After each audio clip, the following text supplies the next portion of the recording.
Të dashur shqiptar, situata shumë alarmante. Elena Kocaqi është shumë e sëmurë. Ajo ka bërë një libër ku tregon se Aleksandri i Madh është shqiptar. Ajo ka bërë një libër ku thotë që emri i Maqedonisë, e Madhja, vjen nga mbiemri shqip, e madhe, e madhja. Është një grua me probleme psiqike dhe vepra e saj është bërë e rrezikshme për shkak të trazirave që po ndodhin në Maqedoni. Maqedonia kërkon të bashkohet me Serbinë, more, e kuptoni apo jo? Mund të vriten me mira, ndoshta miliona shqiptar, do derdhet gjaku deri në gjuhë, sepse shqiptarët besojnë që janë pasardhësit e Aleksandrit të Madh. Do me thënë, çmenduria e kësaj gruaje është bërë çmenduri kolektive dhe e rrezikshme. Nuk është më loj fëmijësh, një loj shakash, etimologji për të tallur, por është bërë problem kombëtar për gjithë shqiptarët. Dhe ka ndodhur një diçka të mërshme. Shqiptarët e Albanisë, në shekullin e 3 para Rëson, lexojnë Odisean dhe gjejnë aty fjalën apeiros, do thot i pafund. Dhe bëhet fjalë për tokën nga vjen Perëndia, Euro Medusa, do thot Medusa e gjerë. Ishte perëndi e vdekjes, me flok në formë gjarprinsh, dhe koka e saj e prerë është në mburojën e Athenës, që mbronte Odisean. Ilirët e lexojnë Odisean dhe marrin emrin Apeiros, i pafund, ferr, pa limit, dhe e bëjnë emrin e Apeiros dhe krijojnë lidhjen Aperiotan. Ilirët. Kjo lloj sëmundje quhet sëmundja Homerit ose sëmundja e Kocaqit. Ndryshe nga Kocaqi, ilirët pëlqenin Odisean dhe jo Iliadën. Ilirët alban e vënë emrin e dheut të tyre një neologjizëm nga poema e Odiseas. Emri i ferrit është Epiri, po quhet Apeiros, dhe bëhet Epeiros në dialektin e Atikës. E njëjta gjë ndodh në Maqedoni. Hamathia me h vjen nga Psamathia në gjuhën e lashtë helene, dhe Homeri këtë nuk e dinte, se nuk ishte etimolog. Dhe ai e kthen këtë Hamathia, do thot ranishte, e kthen në Amathis dhe Amathia. Pastaj redaktohet vepra e Homerit dhe varianti i dialektit dorik bëhet Emathia. Hëja nistore bie, dhe kjo bie në greqishtën moderne në shekullin e 15. Pra deri në shekullin e 15 janë redaktuar veprat e Homerit. Të Erëson, në mesjet, po ne themi që Homeri ka jetuar në shekullin e 8 para Erëson. Merret poema e Iliadës, aty ka lindur toponimi Emathia. Është vendi ku kalon perëndia Hera. Nuk është emër i Maqedonisë. Maqedonët e marrin këtë neologjizëm të Homerit dhe e bëjnë emrin e vendit të tyre. E zvendësojnë Makedonia me Emathia. Aleksandri i Madh e bën këtë gjë, i çmendur edhe ai. Dhe ai e bën helenishten gjuhë kombëtare të Maqedonisë.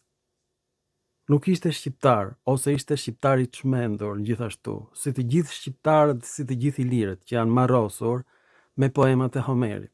Ja ndryshon emrin e vendit të tij. Jo vetëm kaq. Trupat e Aleksandrit pushtojnë Ilirin përpara se sa të nisen për në Persi dhe vendosin toponimin Emathia në matin e sotëm, dhe varianti femëror, Emathis, bëhet emër mashkullor në shqip, Mati. Ju betohem për atë Zot që është në qiell. Pastaj gazetarja Rudina Xhunga ju bën presion Përfaqësuesve të muzeut të Matit, përse nuk thoni që Aleksandri i Madh është shqiptar? Duam Aleksandrin e Madh në muze. Mati është emër shqiptar, ka kuptim i madh. Kjo gazetare. Gazetarët shqiptar, studiuesi shqiptar janë bërë rrezik kombëtar. Mund të vriten me mira vetë kot. Për poemat e Homerit. Këto zbulime unë i kam bërë rastësisht gjatë xhirimit të filmave të mi. Nuk dija gjë fare për sëmundjen Kocaqi, sëmundja e Homerit. Kocaqi na ka ndryshuar ne, etnin kombëtare. Na ka bërë pellazg, banor të Thesalis, na ka bërë ne Kocaqi. Një lloj si banorët e Albanias, të Bregut, kanë bërë vendin e tyre Apeiros dhe pastaj Epeiros. Neologjizëm i Homerit për vendlindjen e perëndisë së vdekjes, Heuro me Dusa, me flok, me gjarprinj. Metaforat e Homerit janë bërë toponimet e ilirëve në Maqedoni dhe në Shqipëri, në Dalmaci, kudo ilirët vën emra grek, fiseve të tyre, tokave, lumenjve, maleve, fushave, janë të gjitha nga poemat e Homerit dhe vetëm kaq. Kanë marrë dhe nga poetë të tjerë grek. Do t'i shikojmë në filma të tjerë. Askujt në botë nuk i shkonte në mend një gjë e tillë që kjo çmenduri, kjo skizofreni ka kaluar nga Greqia për në Iliri dhe të gjitha fiset ilire janë çmendur. Vënë në monedat e tyre emra grek. Perëndi greke. Emrat e perandorëve ilir janë grek.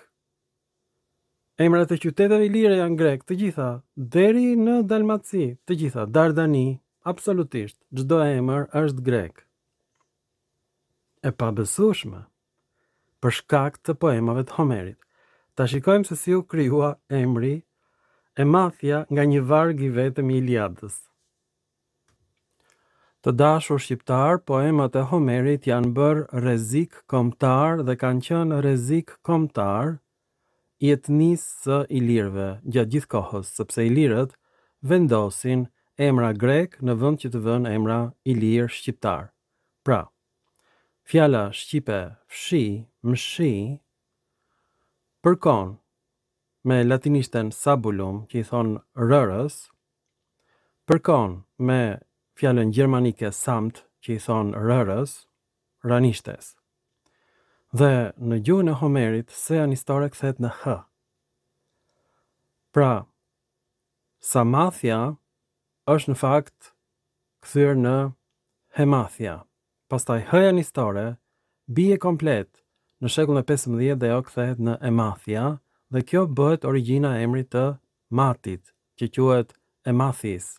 Emër femëror bëhet emër mashkullor në shqip, dhe ky shpjegim gjendet në enciklopedin e Stefanosit të Bizantit. Kjo është përtej imagjinatës njerëzore. Këtë dokument do ta vë poshtë filmit sepse është shumë i rëndësishëm. Shqiptarët e Maqedonisë janë në një rrezik shumë të madh. Vendi i tyre është ndryshuar, emri i vendit nga Makedonia në Hemathia, sepse kjo gjendet në vargjet e Iliadës. Ky është shkaku i vetëm. Të dashur shqiptar, është ndryshuar emri i Maqedonisë nga vargu 225-228 i librit të 14 të Iliadës, zbulimi im, ku tregohet se si Hera, perëndia e qiellit dhe e tokës, gjithashtu gruaja e Zeusit, la malin e Olimpit, duke kaluar për në Pieria dhe Emathia në dashur, që ishte një toponim i një fshati në Maqedoni, që e merr këtë emër pikërisht nga kuptimi ranishte, pranë lumit. Ky nuk ishte emri i Maqedonisë, por për shkak se ky emër gjendet në Iliad, Aleksandri i Madh e bën emrin e Maqedonisë Emathia dhe e sjell këtë emër e Mathis, emër femëror, në brigjet e Matit dhe bëhet emri i Matit të sotëm, të dashur shqiptar, Emathia. Kjo është përtej imagjinatës njerëzore. Këtë zbulim e kam bërë krejt rastësisht, duke parë se si çmenduria e krijimit të toponimeve nga emrat e Iliadës është përhapur në të gjitha fiset ilire. Të dashur shqiptar, emri Samathia, rëra, si në latinisht Sabulum, i ka rënë pëja njëstore, ka qenë pshi, si në Shqip, fshi, mshi, pëja ka rënë, edhe në latinisht, edhe në helenisht dialekti dorik, edhe në gjuhët gjermanike ka rënë pëja njëstore, por është vetëm në gjuhën shqipe. Pra gjuha shqipe sillet sikur të ishte gjuha më e vjetër indo-europiane, për shkak se asnjë shkrimtar nuk është marrë me gjuhën shqipe, ka mbetur e paprekur. Ky është zbulim shumë i madh. I papërsëritshëm. Gjuha shqipe mban formën më të vjetër të kësaj fjale. Është ruetur kjo në fisin Basanja, të Bosnjës, emri shqiptar me kuptimin ranishte që fshihet. Ishte emër tabu, sepse rëra përdorej në amfiteatro për të fshirë gjakun e luftëtarëve gladiator. Prandaj, ishte fjalë tabu. Është në gjuhën shqipe. Është origjina e fjalës rër në gjuhën latine. Kjo është e pabesueshme që shqipja është gjuha më konservatore, më e paprekur. Ka fjalë në gjuhën shqipe që janë diamante dhe fjala më e bukur shqipe është fjala fshi ose mshi. Është çmenduri kjo fjalë, kaq e bukur është. Dhe tani, përfundimisht, shqiptarët e lënë emrin shqip, mshi dhe marrin Hamathia dhe e bëjnë emrin Emathia, emrin e Maqedonisë. Shqiptarët vetë në Maqedoni. Të merë. Ju falemnderit për vëmendjen dhe mirupafshim në filma të tjerë shkencor.